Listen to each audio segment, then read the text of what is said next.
Assalamu alaikum, dear students. Today,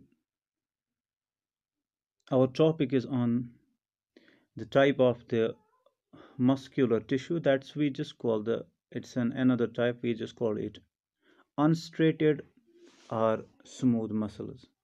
Okay, unstraighted or smooth muscles. Earlier, my topic was on the straighted muscles, and we just also call them skeletal muscles. Why? Because these the type of the tissue were showing the alternate light and dark bands. So we just call that these alternate light and dark bands are to be called as striations. That's why we just call the tissue as a striated. We just call the cell as a striated muscle cell, or we just call the type of the tissue as the striated muscular tissue.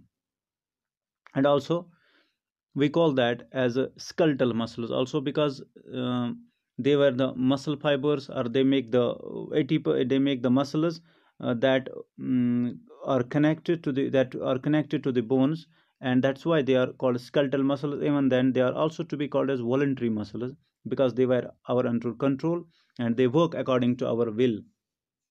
But here today we are going to discuss that is about the unstraighted muscles. These unstraighted muscles, uh, they are called unstraighted. Why? Because they do not show alternate light and dark bands like the straightened muscles do. Okay, so they lack the alternate light and dark bands. That's why they are also to be called as smooth muscles. Okay, so we just call them unstraightened muscles or smooth muscles. Why? Because they do not show the alternate light and dark bands. That's why they are to be also called as a smooth muscles. And you just find that here the cell is a spindle shaped with pointed ends. There the cell was in case of unstraightened muscles. Here the cell is narrow, spindle shaped with pointed ends and have only one nucleus in the center. Okay, these fibers are generally shorter than the straightened muscles, or we just call these muscle cells are generally shorter than that of the straightened muscles. So when you compare the tissue with that of the straightened muscle, and you will find here, if you are going to differentiate between the straightened and unstraightened muscles, you'll find that they are to be called as straightened. They show striations, alternate light and dark bands. These are to be called as unstraightened because they do not show the alternate light and dark bands. They were long with blunt ends. Here the muscle cells are short. They are shorter than straightened muscles, but their ends are narrow, pointed ends, and they are spindle shaped. Okay, and these were the straightened muscles were cylindrical. Here they are spindle shaped. So here questions also, if you want to differentiate between straightened and unstraightened muscles, you can also differentiate over here.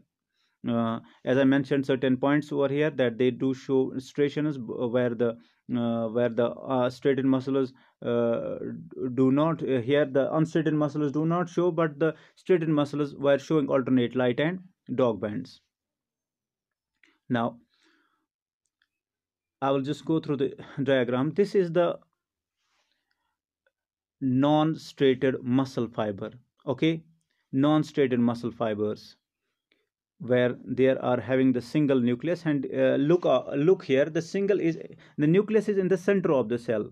It's in the center of the cell, and here is a single nucleus present in the center of the cell, single nucleus present in the center of the cell.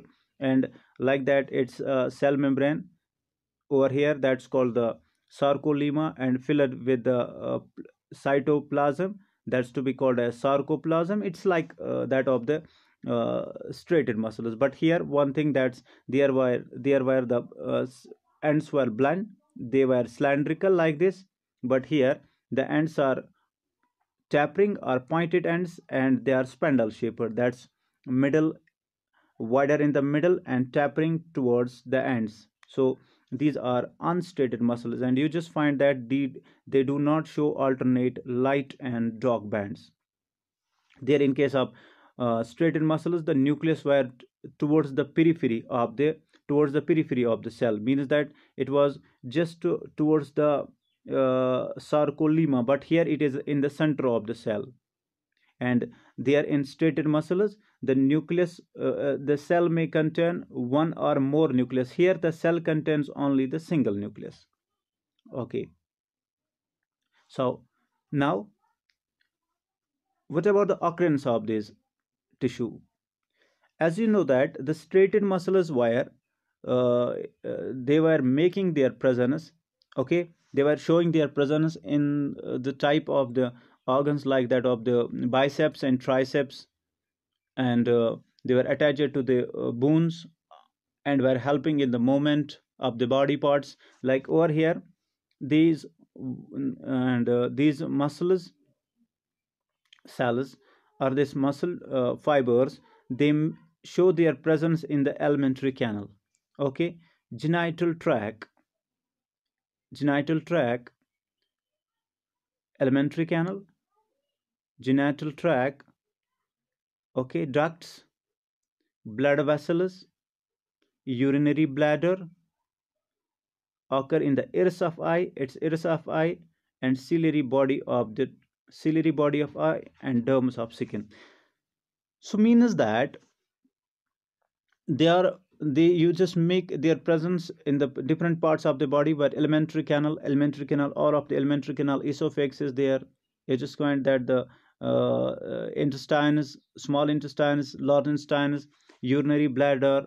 Okay, urinary bladder, just finding urinary bladder occurrence in the iris, ciliary body, eye, and derms of the skin. They are the occurrence of this tissue. And whatever this function is, they are called involuntary muscles. Here is again the point to compare it with the straightened muscles. Here, there, the muscle fibers were voluntary. They were under our will. They were under our control. They were under our will. But here, they're involuntary. Means the muscle cells do not work according to our will. Like that, if you put the food in the esophagus, okay, it's not according to your will. You will allow, if you will allow, it will allow the food to down when you want it. It will allow food to pass into the stomach when you will, whenever you want. No, it's not like that. So you are putting the food in mouth, it goes down in the esophagus, and due to the moment, that moment is to be called as peristol it is the moment is to be called as peristaltic moment.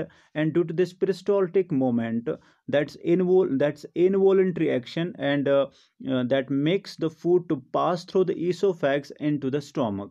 Okay, so this is the action that's not under our control, or this is not according to our will. So that's why this type of tissue is also to be called as involuntary tissue. So that's why I just mentioned that they are also to be called as involuntary muscles, because these are the muscles that don't work according to our will. Okay, so these muscles contract slowly but remain contracted for a longer period of time. I just mentioned that they bring the moment of the like in the gastrointestinal tract, they bring about the moment of the food. Then in the small intestines, again the moment of the digested food. Then again in the large intestines, the moment of the undigested food into the rectum, and finally removal of that food outside through the anus. So these are the actions that are not under our will. That's I just mentioned, that's why they are to be called as involuntary muscles.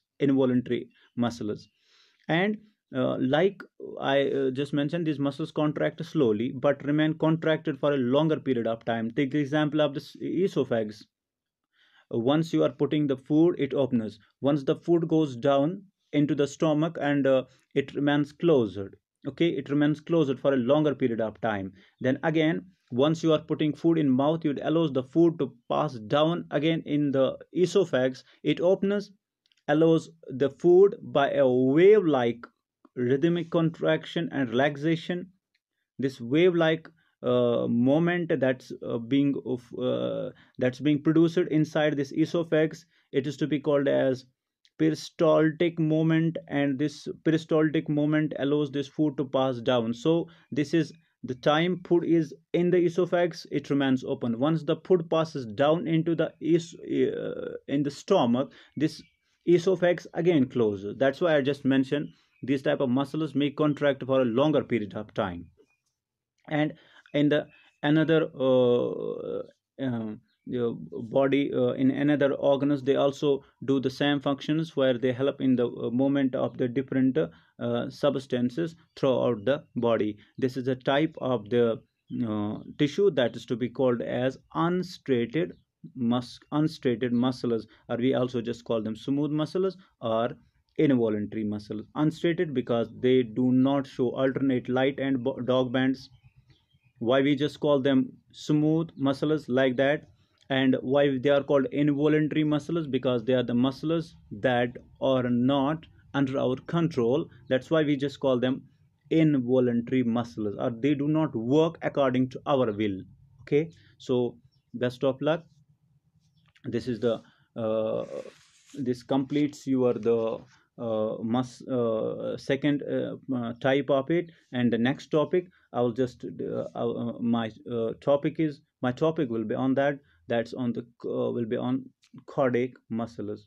Okay,